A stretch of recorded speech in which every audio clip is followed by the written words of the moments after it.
maju semakin sosok itu bentuknya hitam berbulu menurut dia, dengan sorot mata yang tajam, sama-sama seperti menuju ke arah dia.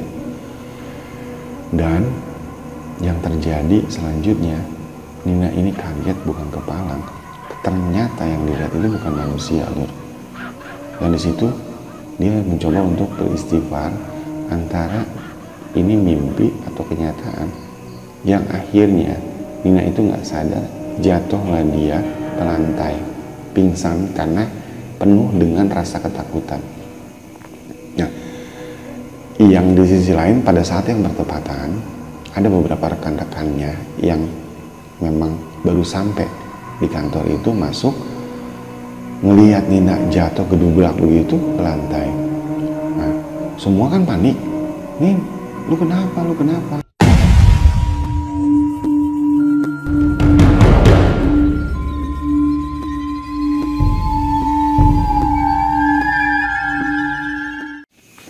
Halo, Assalamualaikum warahmatullahi wabarakatuh. Apa kabar Sobat Barayat Belajar? Semoga kondisinya Sobat semua dalam kondisi sehat walafiat tanpa kurang suatu apapun.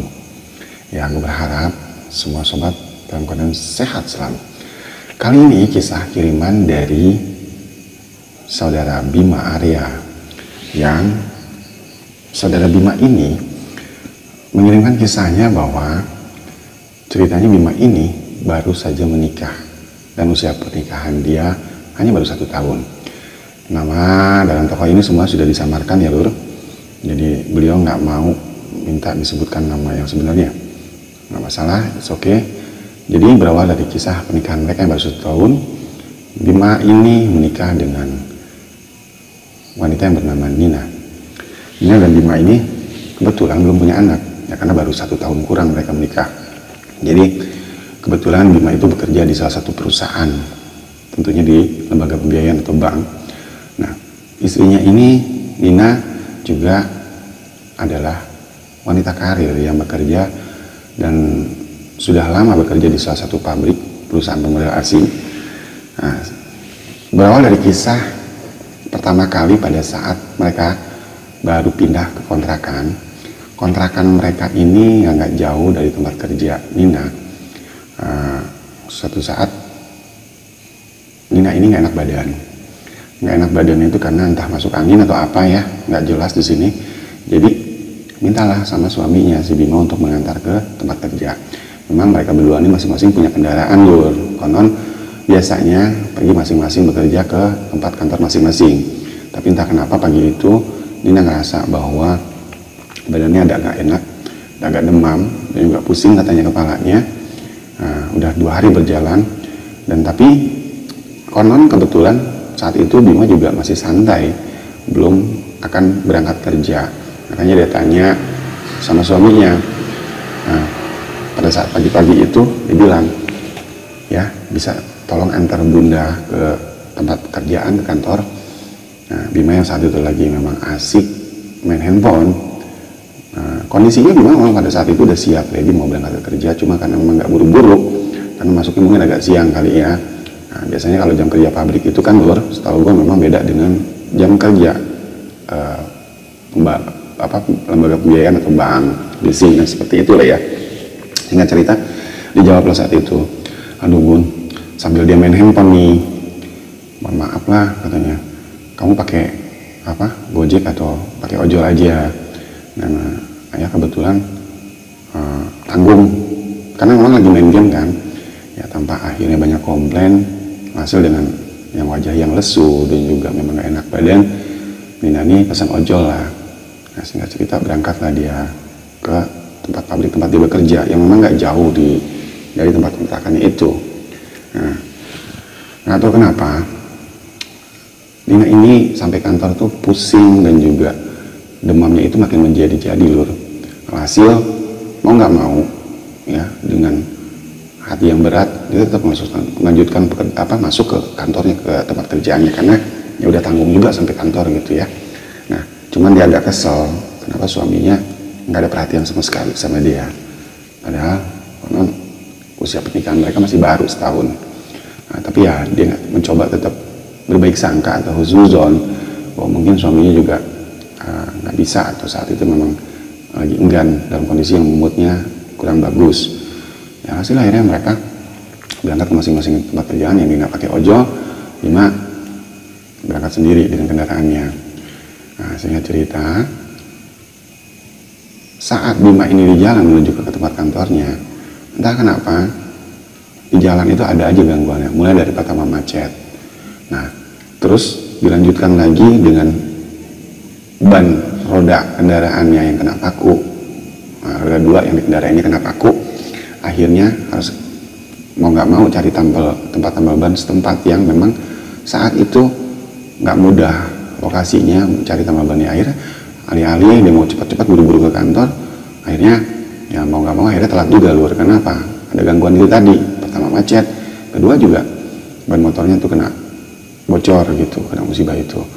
Nah, perasaan hari itu memang Bima ya mulai agak kesal lah ya dengan moodnya yang memang kurang bagus saat itu mungkin. Nah, singkat cerita setelah ketemu tambal ban, Bima ini minta agak buru-buru sama abang tukang tambal bannya. Nah, tapi entah kenapa bayangan dia tuh seperti terbayang-bayang pada istrinya yang tadi sempat minta antar dia untuk ke tempat kantor, tempat bekerja istrinya, tapi dia sempat menolak. Ya di situ ada perasaan dia sangat menyesal, dan juga barangkali ini akibat dari dia yang nggak mau nolongin istrinya untuk ngantar ke kantor. Ya berkecamuk lah segala macam. Nah masih udah selesai tambal ban itu beres, Bima ini melanjutkan lagi perjalanannya menuju ke kantornya, yang memang saat itu juga masih jauh, karena masih sekitar setengah jam lah dari tempat lokasi tambal ban itu Lur. Nah, entah kenapa saat itu terjadilah juga kemacetan. Kemacetannya itu cukup parah Lur, yang sampai roda 2 itu semua di situ stuck, nggak bisa bergerak. Nah, di jalanan tempat si Bima ini yang biasa dia lewat situ itu nggak terlalu macet. Entah kenapa hari itu sangat macet, yang akhirnya menambah rasa kesal dan nggak karuan lah pikiran Bima saat itu Lur. Nah tapi di sisi lain itu dia terus terbayang-bayang teringat akan istrinya yang katanya memang lagi nggak enak badan gitu, dan dia tahu persis itu. Cuma entah ada perasaan menyesal, entah dia mikir gimana, tapi dia mencoba menepis segala macam pikiran buruk tentang kondisi dan keadaan istrinya si Nina ini. Nah akhirnya dia tetap mencoba melanjutkan perjalanan. Alhasil di sisi yang lain, Nina ini yang udah masuk ke kantor itu demamnya bertambah parah Lur. Nah sampai pada saat dia masuk ke ruangan kerjanya, yang konon katanya tempat kerjanya itu ruangannya masih belum terlalu banyak orang, hanya ada satu office boy dan juga ada satu lagi karyawan laki-laki yang entah bagian teknik atau apa yang udah ada di situ. Nah singkat cerita, begitu Nina masuk ke kantor, ke ruangannya, dan juga dia duduk di belakang meja tempat dia bekerja, ya memang ruangan itu konon masih sepi. Entah kenapa saat itu Nina seperti matanya itu berkunang-kunang. Konon menurut pengakuannya matanya itu seperti kunang-kunang, seperti nggak apa ya, ngelihat itu jarak pandangnya juga nggak bagus. Yang namanya orang lagi nggak sehat ya Lur ya, kondisi yang lagi nggak fit memang suka ada aja sih yang dirasa gitu, entah dari mata, pandangan, kepala gitu, yang rasa pusing, badan juga meriang, ya nggak karuan lah. Tapi dia memang hari itu memaksakan untuk tetap berangkat kerja dengan kondisi ruangan yang memang masih sepi, dan juga sebagian hordeng di ruangan kerja itu belum dibuka oleh houseboy. Akhirnya Nina ini seperti melihat seolah-olah di dekat sebuah toilet di ujung ruangan itu seperti ada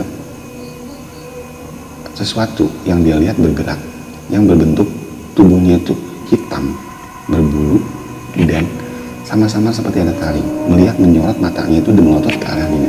Padahal itu kondisinya masih pagi. Antara percaya tapi tidak percaya sama si Nina ini dilihatin gitu kan, itu apa sih gitu. Karena kan memang ruangan sekat ruangannya itu antara satu karyawan dengan karyawan yang lain itu ada dihalangin dengan dipisahkan dengan seperti halnya sekat-sekat pembatas meja-meja tempat orang bekerja. Dan konon di ruangan itu memang biasanya hanya terisi 5 orang. 5 orang itu termasuk salah satunya adalah karyawan cowok di situ, ya sebut aja namanya Danang ya. Yang Danang itu ada di hadapannya dia, tapi arahnya menjorok ke arah sebelah situ. Nah di kanan kiri itu ada lagi meja yang memang masih kosong, yang teman-teman tekannya si Nina ini belum datang di kantor. Si Nina masih ngeliatin aja ke pojok itu, antara percaya nggak percaya. Dia nggak menggubris, mungkin ini karena pengaruh dari sakit yang dirasakannya saat itu. Nah, Nina mencoba untuk cuek, gak menggubris apa yang dilihatnya di ujung pojok ruangan sebelah sana. Nah, setelah dia mencoba buka komputer, nyalain, tapi pandangan dia, mata itu seolah-olah kan gini, mungkin lu ngerti nggak lu maksud gua? Jadi kalau kita lagi melihat dari satu fokus mata kita ke satu benda, tapi ada sesuatu yang bergerak di sana, yang kita memang nggak ngelihat ke arah situ, itu otomatis mau nggak mau kelihatan dong. Nah, akhirnya dilihat lagi lah sama Nina, tapi hilang, nggak ada apa-apa gitu. Masih dengan cueknya akhirnya Nina mencoba untuk tetap melanjutkan aktivitasnya nih. Padahal waktu itu memang sebetulnya jam kerja belum dimulai, dan teman-temannya juga masih banyak yang belum datang, kecuali satu laki-laki rekan kerjanya di sebelah sana namanya Danang itu udah ada di situ. Nah, ada satu OB yang benar mandi, beres-beres lah ya.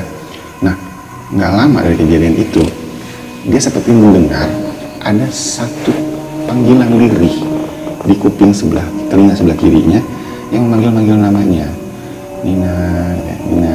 Tapi suara itu sayup-sayup terdengar, hanya seolah-olah seperti yang memanggil nama, menjemput nama dia. Nah, pelan tapi berat gitu. Gimana sih? Jadi seperti kayak auman, tapi menyebutnya itu konsonannya si yang disebutkan suara tadi itu nama dia. Akhirnya kan si Nina ini cari tahu dari mana suara ini berasal. Nah, dia cari tahu, akhirnya Nina ini nggak sengaja matanya tertuju lagi ke pojok ruangan itu, yang ternyata sosok yang tadi sempat dia dilihat dan dilihat lagi terus hilang, tapi akhirnya kelihatan lagi loh, dan matanya tuh menyorot ke arah dia dan bertemu dengan mata Nina, yang hasil itu sosok itu sosok itu bentuknya hitam berbulu menurut dia, dengan sorot mata yang tajam, sama-sama seperti menuju ke arah dia. Dan yang terjadi selanjutnya, Nina ini kaget bukan kepala, ternyata yang dilihat itu bukan manusia loh. Dan di situ dia mencoba untuk beristighfar antara ini mimpi atau kenyataan, yang akhirnya Nina itu nggak sadar, jatuhlah dia ke lantai pingsan karena penuh dengan rasa ketakutan. Nah, yang di sisi lain pada saat yang bertepatan ada beberapa rekan-rekannya yang memang baru sampai di kantor itu masuk, melihat Nina jatuh kedubrak begitu ke lantai. Nah, semua kan panik. Nin, lu kenapa? Nah, termasuk si Danang itu tadi. Nah, Danang ini akhirnya nolongin untuk ngangkat tubuh si Nina ini, dibawalah ke arah kursi panjang. Kebetulan di ruangan itu ada sofa lur yang panjang, terus direbahkanlah di situ. Biasanya itu katanya sofa konon untuk menerima tamu, entah karyawan yang memang ada urusan ke ruangan itu. Nah, singkat cerita direbahkan sama teman-temannya yang juga sebagian baru datang. Nah, yang lain lagi ada si Danang ini tadi, diangkat berame-rame, direbahin lah di situ. Lihat badannya si Nina ini panas. Sebelum kita lanjutkan videonya, bagi sahabat yang masih bergabung dan belum subscribe, silahkan subscribe dulu ya, dan jangan lupa di like. Panas, hangat gitu ya, memang demam tinggi, tapi lirih-lirih dia tuh ya seperti pusing, dan matanya itu setengah terbuka setengah terpejam. Akhirnya dipijetin lah gimana gitu ya, teman-teman berusaha untuk membantu si Nina ini agar supaya siuman. Nah, Danang ini dia ke belakang ngambil segelas air putih yang niatnya untuk diberikan sama Nina. Ya, hasil air itu diminumin lah kasih Nina. Ya, sambil teman-teman itu coba yang bawa kayu putih yang apa gitu ya, dibauin ke hidungnya supaya siuman gitu kan. Ya mungkin antara setengah sadar, pingsan tapi juga udah sadar gitu ya, diminumin lah. Nah, setelah minum, Nina ini ngeleng-ngelengin kepalanya gitu loh. Nah, dia mencoba untuk supaya gimana caranya bisa segar kembali.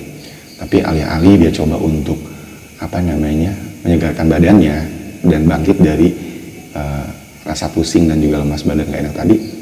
Nah, nggak tahu kenapa akhirnya lemes kan badan si Nina ini. Nah, nggak lama ya, karena ada keributan di ruangan itu, mungkin ada beberapa pimpinan atau level manajerial yang datang masuk ke ruangan itu loh. Nah, ditanya lah, ada apa nih, ada apa? Ceritain lah semua kronologisnya, sama office boy, sama Danang. Sudah si Nina itu tadi jatuh, terkapar di lantai, terus diangkat rame-rame, dan akhirnya dikasih minum. Nah, pada saat itu akhirnya pimpinannya itu memutuskan untuk menyuruh si Nina ini untuk pulang, nggak usah hari itu, nggak usah bekerja gitu. Nah, cuman kan Nina bersikeras, nggak apa, saya nggak apa-apa kok katanya. Nah, nggak tahu kenapa ya, pada saat dia lagi dikerumunin banyak orang itu, mata Nina kembali menuju ke sosok yang tadi dilihat di pojokan ruangan itu, dan ternyata memang nggak ada apa-apa Lur. Nah, alhasil dikasih masukan lah sama teman-temannya, udah lu pulang aja, nggak usah kerja karena lu sakit nih, badan lu panas gitu kan. Akhirnya karena hampir semua temennya dan juga pimpinannya tadi nyuruh dia pulanglah dia lahir loh akhirnya. Cuma dalam kondisi sakit begini kan dia nggak tahu kenapa dia juga ragu gitu loh. Dia nih pulang walaupun tempat dia bekerja di pabriknya itu ke tempat dia kontrakan rumah tempat dia tinggal itu nggak terlalu jauh. Cuma dia ragu apakah nyampe nih kalau pulang gitu. Nah, juga dia nggak bawa kendaraan saat itu hari itu, dan juga kondisinya benar-benar sangat lemah dan lemes. Nah dia bingung, ya gue mau pulang tapi gue bingung gue pulang sama siapa ya gitu. Nah tanpa nunggu lama si Danang ini bersedia menjodorkan diri untuk ngantar Nina. Nah akhirnya dia pinjam mobil kantor, diantarlah pulang si Nina nih ke rumah kontrakannya. Nah singkat cerita pulanglah mereka nih diantar sama si Danang tadi. Nah si Danang ini akhirnya ngantar sampai kontrakannya. Yang anehnya itu pada saat turun dari mobil, si Nina itu dirangkul gitu ya, terus masuklah ke ruangan kontrakannya si Nina tadi. Begitu masuk, entah kenapa si Nina tuh memandang ke mata si Danang, dan dia tuh seolah-olah seperti terpesona gitu loh Lur. Nah akhirnya secara sadar atau nggak sadar, nggak tahu gimana caranya, keluarlah dari ucapan ke mulut si Nina ini, Nang tolong dong pintunya tutup aja gitu, kamu anterin saya sampai ke kamar gitu. Nah di sisi lain si Danang ini sikapnya yang ngelihat memang ini wanita ini sedang lemah, entah apa yang ada dalam benak kepalanya, ditutuplah tuh pintu kontrakan, dikunci dari dalam Lur. Nah dirangkul lagi si Nina nih, diajaklah kamarnya sampai direbahin gitu. Ya sebenarnya udah ada sesuatu yang aneh yang membuat kalau lu semua menyimak dari awal, ada something yang memang seperti di luar nalar, yang Nina juga kebetulan patuh sama suami dan juga dia nggak pernah bergaul sama sembarang orang. Entah kenapa Nina ini seperti luluh gitu loh melihat si Danang ini. Nah singkat cerita kembali lagi ke cerita yang tadi, dibawalah ke kamar, direbahin. Memang sih pada saat itu menurut pengakuan Nina ke Bima yang menceritakan kasus ini, antara iya dan tidak, walau alam deh tuh, apakah pada saat itu memang nggak terjadi apa-apa dan Nina tuh langsung direbahin di tempat tidurnya. Nina tuh nggak tahu kenapa katanya nggak mau ditinggal sama Danang. Nang tolong dong kamu jangan tinggalin saya katanya, aku mau kamu tetap di sini. Nah inilah tambah lagi aneh. Nah akhirnya kan Danang yang mungkin ngelihat kecantikan Nina yang walaupun dia tahu itu istri orang loh, dia juga nggak mau mengabaikan kesempatan yang sia-sia, yang konon katanya si Danang ini udah lama suka sama si Nina, padahal Danang sendiri pun udah punya istri, punya anak gitu.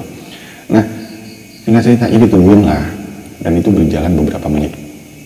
Nah sampai akhirnya 1 jam, 2 jam, entah apa yang terjadi di dalam rumah kontrakannya Nina itu. Nah tetangga-tetangga yang tahu persis kepulangan Nina ini diantar laki-laki yang bukan suaminya heboh dong Lur.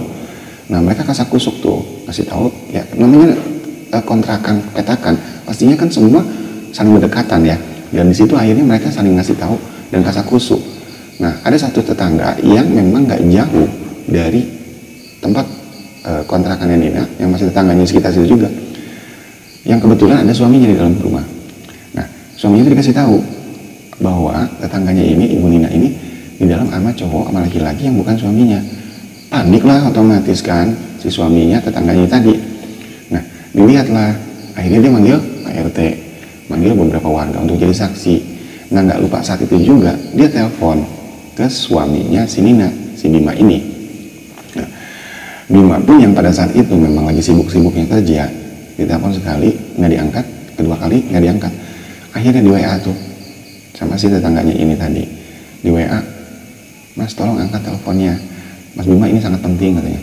Nah berapa menit kemudian yang Bima mungkin tadi entah lagi di mana, dia mungkin nggak bawa handphone, kembali ke ruangannya, dia lihat handphonenya habis berbunyi, ada beberapa kali telepon dan ada satu WA, pesan chat WA itu yang belum dia baca. Dibacalah, wah ada apa nih katanya, ini Mas Joko tetangga, suaminya tetangganya dia. Dia telepon lah, Mas Joko kenapa, ada apa, maaf tadi saya lagi melakukan sesuatu, kenapa Mas? Si Joko ini bilang, Mas Bima sekarang sibuk nggak katanya. Oh ya lumayan, gimana Mas, ada apa ya katanya. Disebutin sama si Joko, Mas kalau memang bisa ditinggal kerjaan di kantor, tolong Mas pulang secepatnya sekarang. Loh ada apa? Kaget dong, si Bima ini panik. Gini Mas, mohon Mas jangan panik, jangan kaget. Barusan tadi istri saya dan juga beberapa tetangga yang lain melihat ibu nenek ini ada di dalam kontrakan, tapi dengan laki-laki. Itu loh, Bima seperti yang kena disambar petir di siang tengah hari bolong. Dia kaget banget. Nah, hasil kan mau nggak mau dia bilang sama si Mas Joko, oh gitu, siapa yang laki-laki itu? Nah, saya juga kenal Mas. Begitu jawaban, telepon di sebelah si Mas Joko ini. Oke, tunggu saya Mas ya, saya akan pulang secepatnya. Nah si Joko bilang, ya Mas kalau bisa sekarang juga berangkat pulang katanya. Karena ini saya masih bisa nahan, nggak menggeruduk atau nggak mendobrak pintu, tapi saya nggak yakin tetangga-tetangga yang lain nih, warga sekitar yang udah berkerumun di sini itu bisa tahan. Memang sih sayup-sayup si Bima ini mendengar ada beberapa orang di belakang si Joko yang memang udah ngegerendeng gitu, seperti setengah emosi. Nah, panik dong akhirnya si Bima ini. Nah akhirnya tanpa banyak basa-basi dia pamit nih, minta izin sama atasannya untuk pulang. Oke, akhirnya kamu pulang sekarang kalau kayak gitu, karena diceritain apa adanya. Pulanglah ngebut nih si Bima nih. Nah itu yang perjalanan biasanya itu makan waktu sejam seperempat sampai dengan sejam paling cepat. Itu akhirnya Bima motornya dikebut segila-gilanya sampai akhirnya setengah jam kemudian Bima nyampe di TKP atau di rumahnya. Nah dia lihat pada saat dia turun, pintu udah kebuka loh. Pintu udah kebuka dan banyak warga, bapak-bapak dan juga ada Pak RT itu yang udah di dalam rumahnya. Nah akhirnya ya dengan helm yang masih ada di kepalanya nempel itu, dia belum buka, sambil dia buka dia masuklah ke dalam rumahnya, rumah kontraknya ini. Dia masuk dan dia ngeliat pemandangan ada istrinya di sebelah dekat pintu itu lagi nangis sesungguhkan, dan di pojok itu ada laki-laki asing yang dia nggak kenal dan ada beberapa bapak-bapak termasuk si Mas Joko ini. Oke Mas Bima, silakan kalau memang mau diselesaikan masalahnya, ya kita untuk sementara nggak akan ikut campur karena ini masalah urusan keluarga katanya. Oke Mas, saya ngerti. Terima kasih banyak Mas. Akhirnya semua tuh bapak-bapak keluar kecuali Pak RT. Nah karena mungkin Pak RT tuh nggak mau keluar, kenapa? Beliau mungkin saat itu berpikir untuk menjaga sesuatu hal yang tidak diinginkan. Ya kan khawatirnya si Bima ini ngamuk ya, emosi atau gimana lah. Nah singkat cerita akhirnya duduk ditanya lah sama Bima, kamu kenapa? Biasanya manggil bunda itu langsung nyebut nama. Kamu kenapa nih? Ada apa ini? Tolong jelasin sama saya. Masih dengan nangis yang sesungguhkan, Nina ini nggak berani menatap mata suaminya. Nah makin panik dong si Bima ini. Ya kebayang lah Lur, dengan dia kondisinya digerebek sama warga dengan laki-laki yang bukan suaminya, otomatis malunya separuh mati. Nah di sisi lain Bima ini sempat ngelihat ke arah laki-laki yang disebut namanya Danang tadi, yang dia nggak kenal. Itu anehnya si cowok itu petantang-petenteng tengil gitu Lur, yang nggak ada rasa takut sama sekali gitu. Nah ditanya sama Bima dengan setengah membentak, Anda siapa? Saya nggak pernah kenal Anda. Apa hubungan Anda dengan istri saya? Ya karena waktu dia nanya sama istrinya nggak bisa jawab, si Nina ini cuma bisa nangis. Ditanya lah, dia bilang, saya ada anak Mas katanya. Saya nggak nanya nama, saya nanya Anda siapa? Katanya. Bima begitu saat itu. Ya saya teman kerjanya Mbak Nina katanya. Ya terus kenapa ada di dalam rumah saya berduaan? Ya, sambil nyengir sinis dijawab lah sama Dana. Ya orang saya nganterin Mbak Nina sakit katanya, dan Mbak Nina juga yang nyuruh pintunya ditutup, kan bukan kemauan saya katanya. Nah saat itu Bima ngeliat lagi ke istrinya, benar itu Nin katanya. Dia cuma nangis doang tuh. Nah terus saat itu entah kenapa dengan teriakan yang menggelegar dicampur suara tangis, Nina melotot ke arah Danang, puas kamu bikin malu saya katanya, puas sekarang katanya. Nah, cuma anehnya kenapa istrinya kok malah ngebentak si Danang. Nah, dia makin bingung kan. Hasil si Nina ini mencoba menjelaskan sambil terseduh-seduh menangis. Mas, nah dia bilang, ya katanya, Bunda nggak seperti yang ayah pikirkan, nggak terjadi apa-apa kok katanya. Sambil tetap nangis, dibentak sama Bima. Saya nggak nanya itu katanya. Saya nanya, kenapa kamu bisa melakukan ini, pintu ditutup, dan apa benar yang dibilang sama laki-laki keparat ini? Nah, dari situ si Danang sambil ngeliatin dengan tampang tenggilnya ke si Bima, sambil sedikit nyengir-nyengir konyol gitu loh, yang kayak yang nantang gitu. Dia bilang, kata Bima, kenapa bisa dikunci, kenapa ditutup dari dalam? Nggak biasa-biasanya, kamu kalau ada tamu laki-laki biasanya diterima di teras depan, kenapa disuruh masuk? Masih nangis tuh sini naga.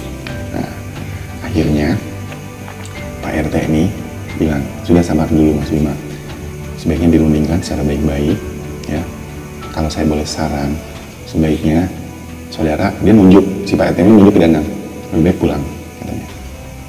Cukup nanti diselesaikan lebih lanjut, biar mereka nih suami istri ini akan bicara dulu sampai tenang.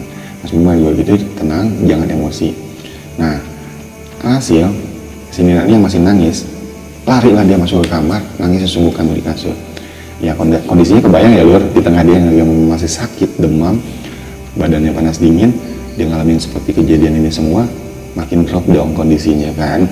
Nah, akhirnya si Bima mengacuhkan tuh, dia diam aja, melihat istrinya lari ke kamar tempat tidur, udah nangis di situ dengan kencengnya.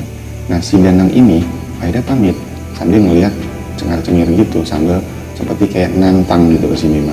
Untungnya saat itu masih ada Pak RT. Kalau nggak ada Pak RT, gue nggak tahu deh Lur, mungkin tadi kepluk pakai helm tuh kepalanya si Danang atau gimana ya. Cuman kan ini syukurnya si Bima ini masih berpikir panjang ya, artinya dia khawatir juga kalau dia main kekerasan nanti bisa kena pasal namanya penganiayaan atau apa. Kalau sekarang kan zaman udah begitu Lur.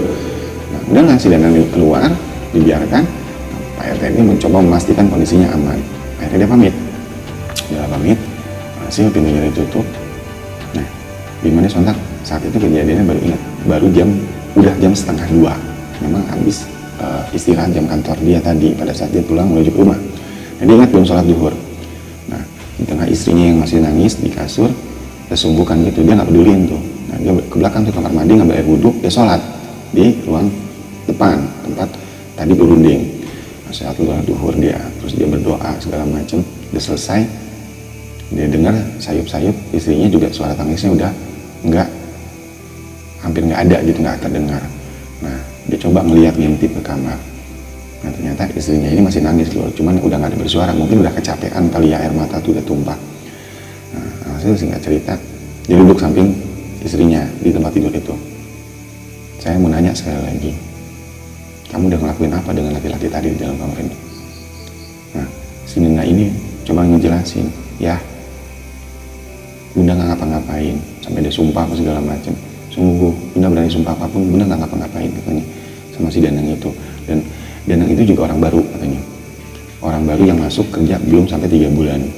Nah, memang sih katanya Danang ini baik katanya. Nah, dipotonglah sama si Bima. Saya nggak nanya dia baik, dia baru kerja 3 bulan. Saya nanya, kamu tadi sempat melakukan apa aja di sini, biar kita bisa selesaikan saat ini juga. Begitu yang diucapkan si Bima sama istrinya. Nangislah akhirnya kan si Nina ini. Terserah ayah, kalau nggak percaya silahkan katanya, tapi kalau masih percaya sama Bunda berani bersumpah nggak melakukan apapun gitu. Karena keburu juga alhamdulillah digedor dan pintu itu depan tadi didobrak ya sama warga katanya. Nah, masih nggak percaya, akhirnya sama Bima ditinggalin ke ruang depan, dan dia coba nelpon atasannya, Pak mohon maaf, saya mungkin nggak bisa balik lagi ke kantor. Nah, hasil dengan dia udah WA gitu, oh yaudah nggak apa-apa, selesaiin dulu aja urusan rumah tangga kamu, begitu kata pimpinannya. Nah, singkat cerita Lur, akhirnya si Bima ini dia menelpon salah satu ustadz yang biasa dia konsultasi kalau menemui masalah. Alih-alih dia pengen nanya ada apa nih kondisi istrinya, baru ngalamin kejadian begini. Nah, si Ustadz itu setelah mendengar dari A sampai Z, dia cuma ngomong, boleh nggak malam ini istrimu ajak ke sini, nanti kita ngobrol di sini aja, katanya, biar lebih enak. Dan nurutlah si Bima tuh. Nah, akhirnya mereka ini setelah si Bima ini nuntut telepon, Bima ini nggak nyoba negur istrinya, begitu juga si Nina. Akhirnya mungkin udah kecapean nangis, tertidurlah dia dengan selimut tuh ditutupin semua lur. Karena kan badannya meriang menggigil ya, sampai giginya tuh konon sampai gemeletak gitu menggigil. Nah, singkat cerita, setelah akhirnya sholat asar, terus dia mandi berkemas-kemas dan banyak ngelamun, si Bima ini mikir aja, coba nginget-nginget kejadian tadi pagi yang motornya apa kena paku lah, bannya bocor, dan juga dia ketemu dengan kemacetan yang nggak seperti biasanya. Ini sepertinya firasat, pikir dia seperti itu lur. Nah, hasil sesudah maghrib tiba, dia melakukan sholat. Habis sholat, dia bilang sama si istrinya, habis sholat maghrib ini kamu salin ganti baju, habis mandi kita ke rumah Pak Ustadz. Oke, katanya, baik ya, nanti Bunda siap-siap. Udah nggak usah panggil ayah deh, katanya, masih dengan rasa kesalnya. Akhirnya setengah tertunduk lesu, si Nina tuh sedih gitu melihat si perubahan sikap suaminya yang benar-benar drastis. Nah, dan dia tatap langsung tuh matanya si Nina, istrinya si Bima ini, dilihatin gitu kan. Nah, si Pak Ustadz ini yang kebetulan juga punya murid beberapa santri yang ada di rumahnya, ya seperti punya pondok pesantren kecil lah ya. Nah, dia ngomong sama salah satu santri, nggak disebutin namanya lur di sini, dia nyuruh ngambil air yang ada di kamar dia dengan botolnya. Nah, si santri ini kembali bawa air, dituangin tuh air dalam botol itu ke satu gelas dan juga diminumilah sama Nina. Nah, Mbak tolong minum dulu ini biar tenang pikirannya. Nah, diminumlah telur. Setelah minum air itu, nggak tahu kenapa si Nina tuh terkulai lemas. Dan kebetulan itu kan mereka duduk itu antara Bima dan juga Nina ini duduk di kursi panjang yang memungkinkan akhirnya pada saat terkulai lemas itu paniklah si Bima ini, kayaknya istrinya tuh mau jatuh gitu karena memang kondisinya lagi sakit kan. Cuma si Pak Ustadz sempat ngomong, tenang mas, katanya, biarin aja, kalau bisa dilurusin aja badannya, katanya. Ya. Akhirnya dilurusin lah badannya, cuma nggak tahu kenapa mata terpejam, semua badannya lemas. Pas saat dipegang tangannya sama si suaminya ini, si Bima, badannya itu udah nggak panas lagi loh, nggak sepanas meriang seperti tadi pagi. Cuma dia sedikit lega, tapi dia sedikit khawatir karena melihat istrinya kondisinya yang lemas terkulai gitu. Disebut pingsan juga enggak, karena matanya itu masih melotot, masih kebuka gitu, dan kondisinya tidak pingsan. Nah, si Pak Ustadz nih akhirnya nyamperin, mas bisa minta tolong geser sedikit, coba Pak Ustadz pengen istilahnya nerawang lah apa yang terjadi dengan istrinya ini. Nah, singkat cerita, dipijit-pijit lah si Nina di tangannya, seperti kayak dipijit begitu kan. Nah, si Nina ini matanya melihat ke atas dengan tatapan yang kosong. Nah, si Pak Ustadz ini sambil baca, entah baca surat-surat Al-Quran apa gitu kan. Cukup lumayan lama lur, kurang lebih sekitar setengah jam. Nah, nggak lama istrinya tuh menjerit,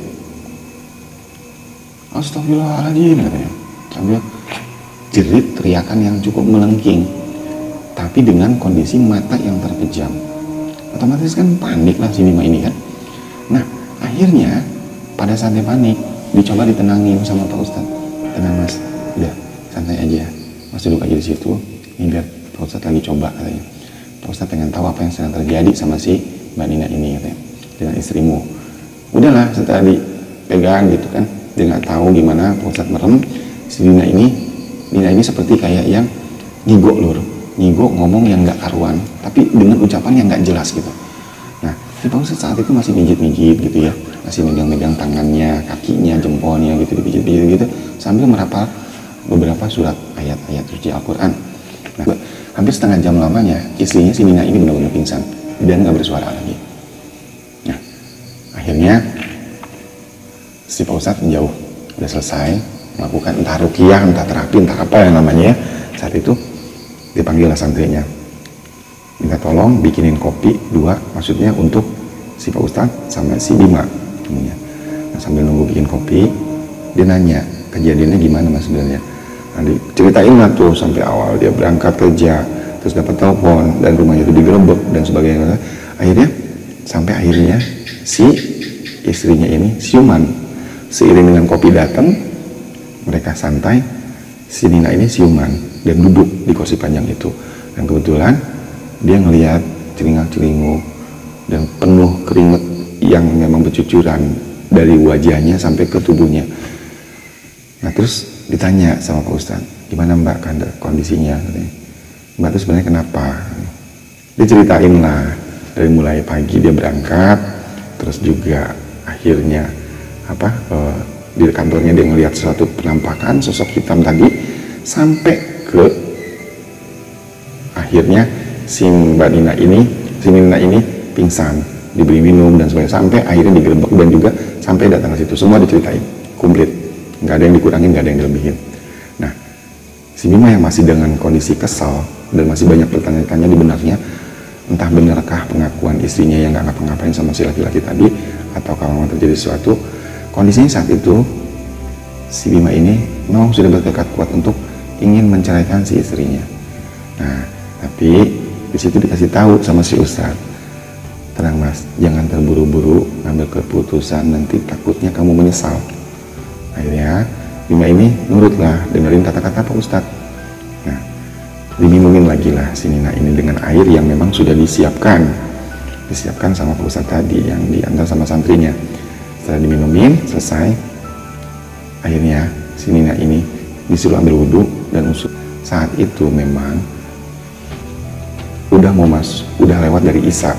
Nah udah lewat dari Isya waktunya, tapi Nina ini disuruh sholat Isya. Setelah itu lanjutnya sholat 2 rakaat dan dikasih amalan berzikir di ruangan terpisah. Nah Danang yang saat itu masih sama Pak Ustadz diajak sholat juga Isya berjamaah. Nah, setelah singkat cerita mereka selesai sholat, nah Nina ini kan masih di ruangan sholatnya sambil berzikir, dikasih entah amalan apa, suruh berzikir lama sekali, entah berapa ratus atau berapa ribu lah, dia suruh berzikir terus sampai selesai. Nah si Pak Ustadz ini akhirnya ngejelasin kejadian kenapa si Mbak Nina ini sampai mengalami kayak seperti ini. Rupanya lur, Mbak Nina ini itu berhasil kena pelet dari laki-laki yang bernama Danang. Dan menurut penerawangan si Pak Ustadz, konon Danang ini memang naksir udah lama ke istrinya si Bima, si Mbak Nina ini. Alih-alih si Danang ini kan memang rumah tangganya konon juga lagi diambang perpecahan karena ribut terus sama istrinya.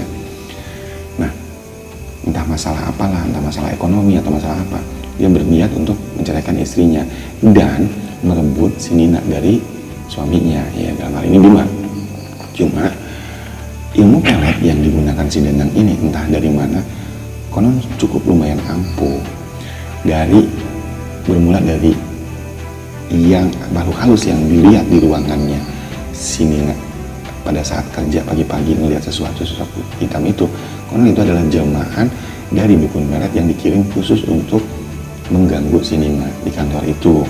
Dan air putih yang disediakan sama si Danang ini adalah air putih pemikat sukma si Nina agar jatuh cinta kepada si Danang.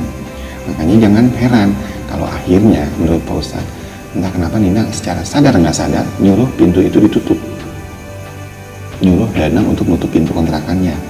Tapi menurut Pak Ustadz insya Allah ini belum sempat terjadi apa-apa karena kondisi si Nina yang memang lemah saat itu, lagi sakit tadi pagi itu sampai siang, sampai akhirnya kejadian digerebek, ya kondisi istrinya ini memang belum sempat disentuh dengan hal-hal yang memang ditakutkan, dikhawatirkan oleh si Bima. Hasil dia juga menyalahkan si Pak Ustadz ini, negor ke Bima bahwa kejadian ini terjadi juga karena lantaran Bima juga salah. Nah Bima nanya, gak ngerti apa-apa. Nah kamu bukan gak ngerti apa-apa, justru kamu lah awal mula dari kenapa istrimu ini sampai akhirnya bisa dengan mudahnya terpikat dan tembus kena pelet dari laki-laki lain. Karena beberapa hari terakhir Bima harus mengakui bahwa dia kurang perhatian sama istrinya, sampai akhirnya istrinya sakit pun dia nggak mau mengantar istrinya ke kantor. Yang akhirnya Pak Ustadz ngomong kalimat, jangan salah mas, dimana-mana kita memiliki satu barang yang bagus, barang yang indah, itu pasti banyak orang lain yang ingin juga memiliki atau berangan-angan untuk memiliki barang milik kita tersebut. Kamu ngerti kan maksud saya? Nah, si Bima saat itu mengangguk-angguk. Nah, makanya jaga, jika Allah sudah menganugerahkan sesuatu yang baik, yang bagus, yang indah, yang sekarang ini jadi milik kamu, rawatlah dia, jaga baik-baik, jangan sampai terlepas dari genggamanmu. Nah, kamu menyia-nyiakan benda yang sangat bagus ini, sangat indah, yang memang anugerah dari Allah Subhanahu wa Ta'ala, yaitu istri yang cantik, istri yang soleha. Kenapa dia sampai akhirnya sakit dan kalut dan kondisinya drop dan sampai kena tembus, yang mana pada dasarnya Nina ini sebetulnya nggak mudah untuk ditembus ilmu pengasihan atau pelet apapun, tapi lantaran kondisinya saat itu, pikirannya pagi tadi itu sedang goncang karena sikapmu sebagai suaminya yang acuh, tidak ada perhatian terhadap istri, maka terjadilah hal seperti ini. Nah, hasil tapi akhirnya Pak Ustadz menjanjikan, insya Allah saya akan ikhtiar untuk menghilangkan pengaruh pelet ini dari istrimu, tapi saya mohon rubah sikapmu untuk memberikan perhatian lebih terhadap istrimu. Tolong, kita memang mungkin punya hobi, sesuatu hobi, tapi kesampingan hobi lain yang memang sebetulnya ada yang lebih penting yang harus butuh perhatian kita, yaitu istri kita. Bu ya, kalau misalnya kejadian kondisinya istri lagi nggak sehat, ya antarlah ke kantor atau dilaranglah untuk bekerja. Jangan cuek dan acuh-acuh seperti itu. Dinasihatin lah akhirnya panjang lebar sama si Pak Ustadz. Dan si Bima ini mengerti.